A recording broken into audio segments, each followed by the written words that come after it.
The wind over the North Sea was relentless, howling like a feral beast determined to tear apart anything that dared to approach this forsaken land. I pulled my coat tighter around me, my eyes fixed on the abandoned lighthouse standing atop the jagged, gray reefs. It loomed like a cursed monument, a silent witness to the fury of the ocean. Waves roared as they crashed against the shore, the sky thick with heavy clouds. Flocks of crows wheeled overhead, their hoarse cries lost in the wind. I stepped forward onto the damp, uneven path, the muddy ground sucking at my boots as though something beneath sought to pull me under. The local fishermen refused to speak of the lighthouse. Their faces would tighten with unease whenever I mentioned it, their hands waving me away as if I had uttered something forbidden. And the last keeper, Gerhard Fischer, his name was barely whispered. They said he had gone mad. That one night, he saw something he was never meant to see, and then he fell from the top of the tower. The rusted iron steps groaned under my weight as I ascended. I pushed open the heavy wooden door, and a wave of damp, musty air rushed out to greet me. Inside, dust swirled in the dim light filtering through shattered windows. The furniture lay in disrepair, rotting and forgotten, while the peeling wallpaper bore dark stains of mold, like veins creeping through the walls of a decaying corpse. Then, my eyes fell upon a wooden desk. A single object rested atop it, an old, leather-bound logbook. The cover had yellowed with time, the edges curling from years of exposure to the salty air. I hesitated, then reached for it. The first few pages were meticulously kept, detailed records of daily maintenance, weather patterns, the rhythmic monotony of lighthouse duties. But as I flipped forward, the handwriting grew erratic. Some entries were violently scratched out, as if the writer had second-guessed the very words they had put to paper. Then I reached the final page. There was only one sentence, scrawled hastily in the corner, in jagged, trembling script. They whisper from the sea. Do not answer. A chill coiled around my spine. The wind outside howled as if in response, its voice slipping through the cracks of the shattered window panes, carrying with it something unseen, something ancient. I closed the logbook with a sharp breath, forcing myself to steady my hands. Night had not yet fallen, but fear had already taken root. By nightfall, the lighthouse had become a tomb of silence. The North Sea raged against the rocks below, waves thundering like distant drums. The tide rose and fell in slow, heavy breaths, as if something deep beneath the surface was stirring from slumber. I sat alone in the control room, the logbook resting beside me. The oil lamp flickered, casting restless shadows across the damp walls. Dark streaks of moisture spread like growing veins across the ceiling, forming shapes I did not wish to recognize. I turned to the window. The night was black, swallowing the horizon whole. Then, a mist began to rise from the sea. Thin at first, swirling in the moonlight, but soon thickening into a shifting, undulating mass that clung to the waves like a living thing. And then, I heard them. At first, the sound was barely distinguishable from the wind. A whisper, slipping between the crash of the waves, hidden in the breath of the storm. But as the night deepened, the voices became clearer. It was a chorus. Countless lips moving in the darkness, their words curling through the mist like fingers reaching for the shore. Lord, guide our souls, through the abyss of the deep. My pulse hammered against my ribs. I gripped the edge of the desk, knuckles white. This was just the wind. It had to be. But the voices did not fade. They were growing closer. I could feel them now, threading through the rocks, slipping between the waves, crawling toward the lighthouse. A sudden, dreadful impulse overtook me. I had to see. I stumbled toward the window, my breath shallow. Beyond the jagged cliffs, the mist churned and rolled, thick as smoke. And beneath it, shapes. They floated on the surface of the water. Dozens of them.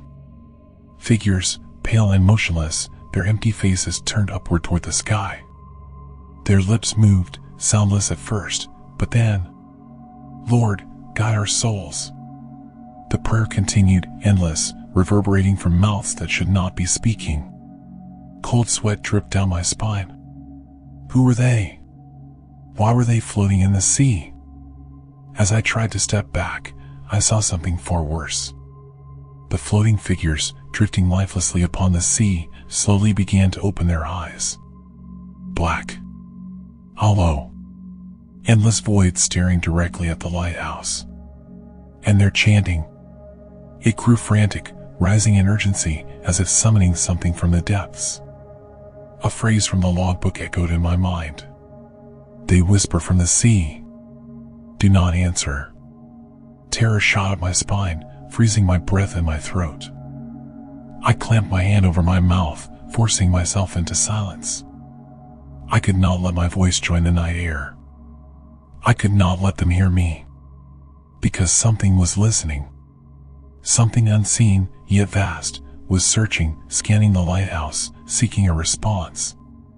The darkness thickened, swallowing the world beyond the cliffs. The mist wound itself around the jagged rocks, creeping closer like an encroaching tide. The chanting did not stop. It had become something deeper now, more layered, as if countless voices, no, mouths, were speaking at once. And I knew, with absolute certainty, they would not let me leave. The house stood shrouded in mist, a lone sentinel against an ocean that no longer seemed real. I sat hunched over the desk in the control room, my palm pressed against the trembling logbook.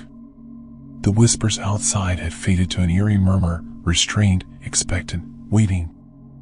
I had to know. I had to understand what Gerhardt saw before he died. I climbed the spiral staircase.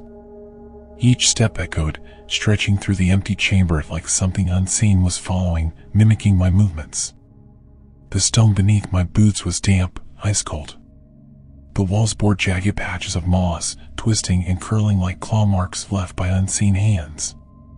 My breathing grew ragged. My flashlight trembled in my grip, my pulse thrumming in time with the waves, slow, deliberate, and heavy. At the top, the watchroom awaited. The air was thick with rot. A putrid stench of saltwater-drenched flesh, a scent of something long dead yet never truly gone. Bookshelves lay overturned. Glass shards glistened in the weak moonlight, scattered across the warped wooden floor. And on the walls, symbols, carved in deep, erratic patterns. They matched the ones from below, but these were more denser, frenzied, as if scratched into place by something struggling, something desperate. I moved to the window. The wind lashed against the tower, tousling my hair as I peered beyond the cliffs. The sea lay impossibly still. Too still. Not a single ripple disturbed its surface.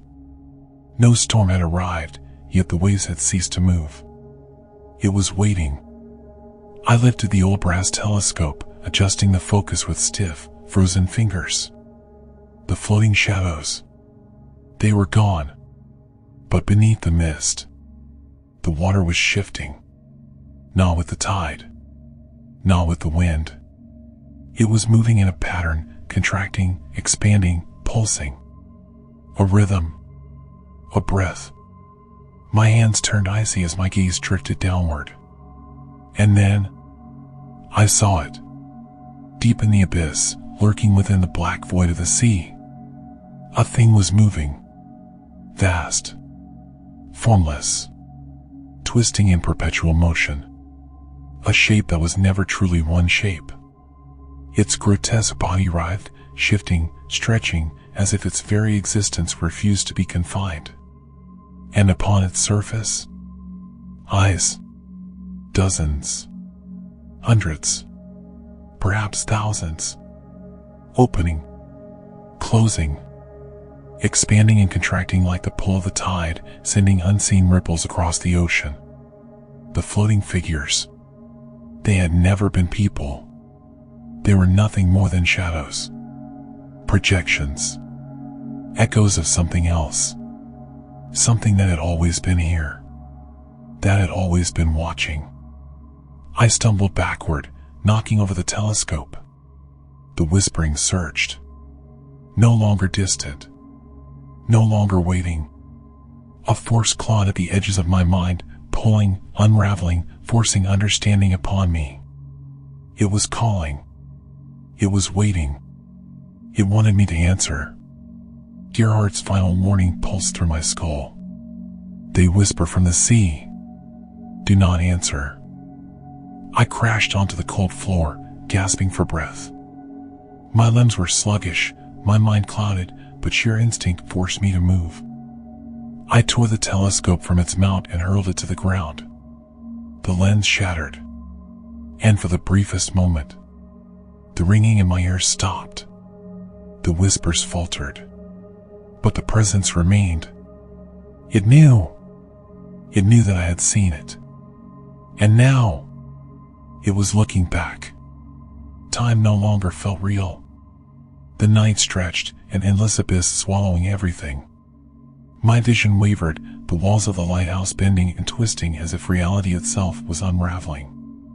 I no longer knew if I was still inside, or if I had already been pulled into something far worse. I was shaking. Not from the cold, but from something deeper, something primal, fear that had taken root in my bones, clawing its way into my soul. I had to escape. I stumbled toward the staircase, my legs barely obeying me. My footsteps echoed inside the hollow tower. And something else echoed with them. Mimicking. Following. But I couldn't see it. I could only hear the hymn, rolling toward me like the tide. I hurled myself down the winding staircase, barely staying upright as the walls pulsed with the sound. The lighthouse was closing in on me. I needed light. Light could banish it, could seal it. I threw myself into the control room, searching frantically for anything that could keep it out. Then I remembered. The beacon. The lighthouse's beam had once guided sailors through the darkness. Perhaps it could still push back whatever was creeping from the sea. But the power system had long since failed. There was only one option. I had to light it myself. Dragging my exhausted body toward the storage room, I fumbled through the dust and debris until my hands found what I was looking for. An oil lamp. And fuel. I twisted the cap off the container, the sharp scent of kerosene burning my nostrils. My hands shook as I poured the liquid onto the beacon's rusted wick, soaking it. I reached for a match. Struck it. The small flame flickered against the darkness. Then, a scream. Not human. A shriek of rage, of something ancient and wrong. I turned my gaze to the sea. And I saw eyes. Colossal. Sunken deep within the abyss, barely visible through the shifting black waters. They opened slowly. Unfathomably vast. Black voids that did not reflect light, but consumed it. At their center, a shifting sigil burned, ancient and unknowable. I had never seen it before. And yet, something deep inside me recognized it. It had always been watching. Since the first men sailed these waters. Since the first prayers were whispered to the waves. It had always been here. And humanity had never known. I couldn't look away. The moment stretched into infinity. Then, the world went black. At sunrise, I stumbled from the lighthouse. The fishermen found me lying on the shore. They said I had been gone for 3 days. But I had only lived through one night. Yet, I knew the truth. It was not a hallucination. It was still there. Lurking. Waiting. The light had driven it back. But not forever. I returned home. Tried to forget. Tried to tell myself it was over. But when night falls, I hear them. Soft, low voices beneath my window, carried by the wind. Lord, guide our souls. I clench my fists. Shut my eyes. And remind myself. Do not answer.